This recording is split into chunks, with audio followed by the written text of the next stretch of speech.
Aujourd'hui, nous nous retrouvons avec des milliers d'églises dites chrétiennes où des malades, des gens possédés sont assis année après année et suivent régulièrement les églises sans aucune délivrance.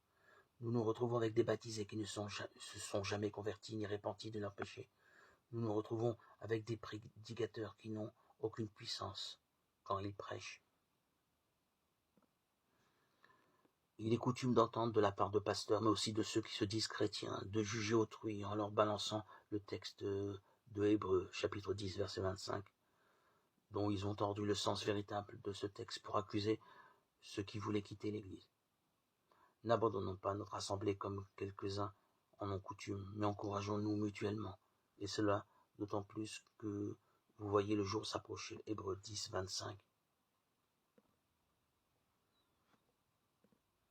Ce verset a malheureusement été mal compris par une majorité des églises, voire des pasteurs qui se sont servis contre les croyants pour les juger à tort. Ce texte mal traduit a été comme des fers aux pieds de beaucoup de croyants qui n'ont pas osé s'éloigner d'assemblées ou d'églises qui ne suivaient plus la voie de Christ, la vérité.